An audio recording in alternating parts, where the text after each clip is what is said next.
Hey guys, Frightener22 here, and welcome back to another installment of Frightener22's Saturday Night Movie Drive-In.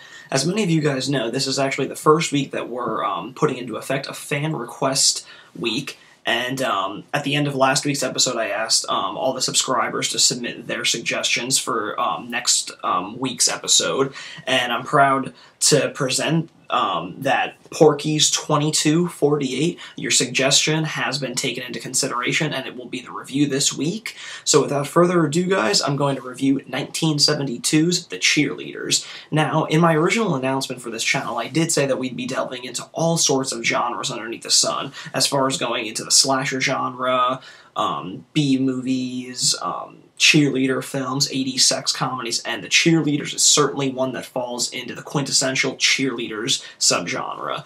So basically, what this film deals with is with a cheerleader, or a student rather, played by Stephanie Fondue. She plays Jeannie, and she's the new recruit on the Amorsa High cheerleading squad. She's also the last virgin in high school. So upon getting onto the cheerleading squad and being this, little up-and-coming new version, she's kind of taken under the wing of like what cheerleaders do, and over the course of this film, you just see that they're pretty much dirty, rotten sluts.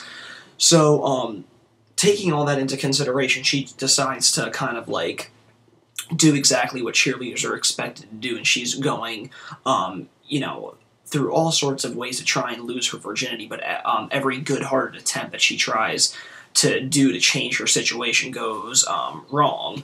So that's basically the gist, and the minimal plot that this film actually has. Because really, when it comes to cheerleading films, what are we looking for in this film? We're looking for hot chicks taking off their clothes and getting into, crazy, hilarious hijinks along the way. And 1972's The Cheerleaders is definitely a film that delivers all the goods on all of those ingredients that make a cheerleader film a cheerleader film.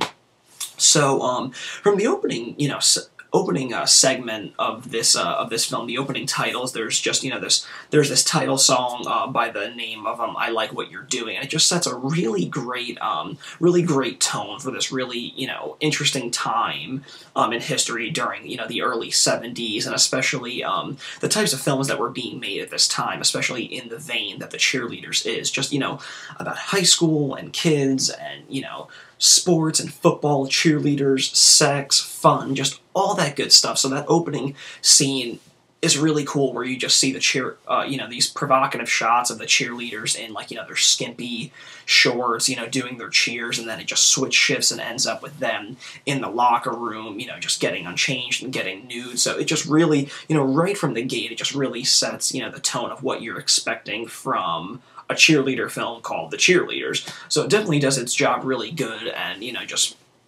puts you in the right mindset for, what you're expecting in this film.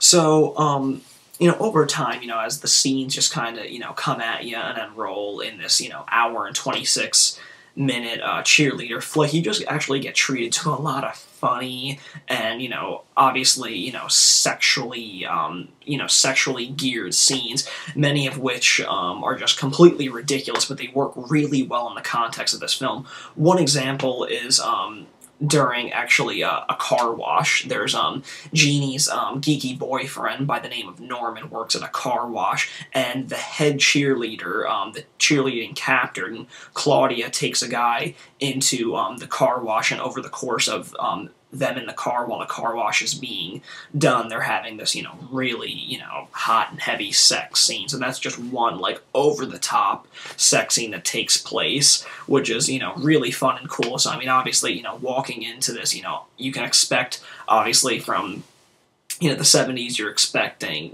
chicks that have, Don King-looking bushes, and that's exactly what you're getting here, so you're not expecting, all these, like, pretty images of, probably, Playboy models of today. This is 1972, so you have to walk in knowing that that's what you're getting, and that, if you know that, it kind of just makes the experience all the more fun and, just a little bit, more humorous, if you will.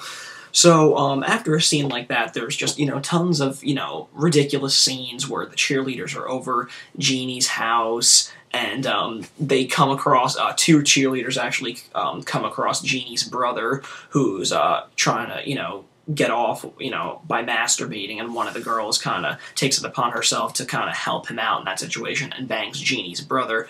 It turns out that Jeannie has absolutely no fucking problem with her cheerleading friend banging her brother in the next room, and then later on in the film, she obviously has you know, little care in finding out that the team captain, Claudia, bangs her father. So obviously Jeannie is just a really, really easygoing chick for just all of her skanky, STD-infested cheerleading bitches to fuck everybody in her family. I mean, that's fine and dandy. That's really, really sweet and nice of her.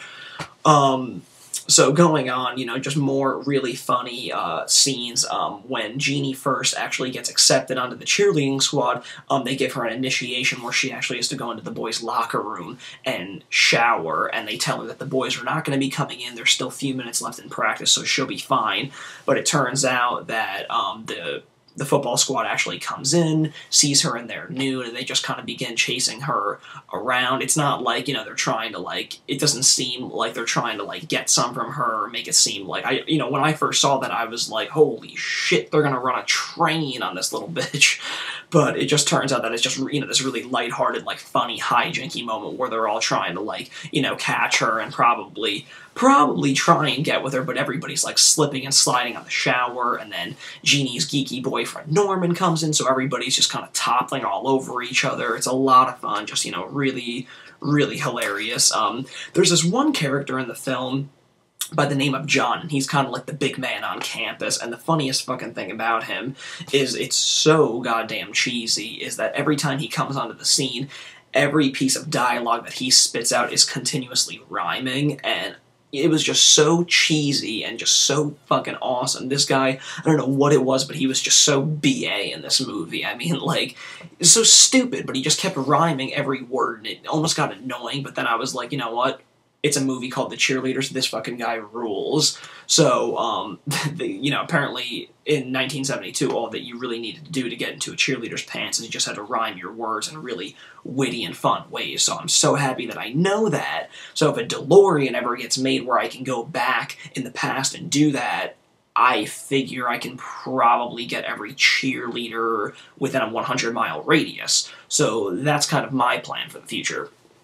So as we go on, the film really climaxes when Jeannie's having a slumber party with all of her cheerleading friends, and the whole all the football squad comes over unexpectedly. The cheerleaders minus Jeannie fuck everybody on the football team, and then Claudia is really upset, saying that they've outfucked the team, and now they're going to be useless for the big game tomorrow against the opposing high school. So Claudia and the cheerleaders realize their mistake and take it upon themselves to go and, you know, hunt down and fuck everybody on the opposing football team so that they're just as useless as Amorosa High.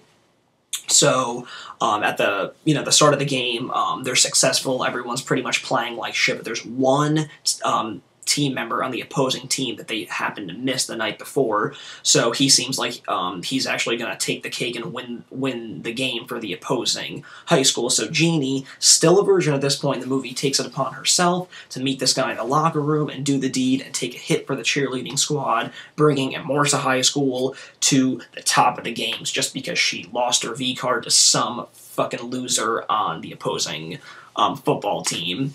So, that pretty much wraps it up for the film. That's basically the general basic gist of this film, and all I can say is that it was a really fun movie. I mean, you know, you rent a movie called The Cheerleaders, and you really should know what you're getting into. You're looking for fun, nudity, and hot chicks, and that's exactly what you got in The Cheerleaders. So I'm definitely going to say that I really, really enjoyed this cheerleader flick. I'm a big fan and supporter of cheerleader films, 80s sex comedies, everything kind of under those subgenres. So I would definitely recommend this film to anybody. I got it on the always reliable Netflix renting system, so if you guys get the time and are really fiending for a good cheerleader film, go no further than 1972's The Cheerleaders. Once again, I'd like to thank Porky's2248 for bringing in his fan suggestion, and tune in again on Saturday the 19th for yet another segment for Frightener 22's Saturday Night Movie Drive-In. Thanks again, guys.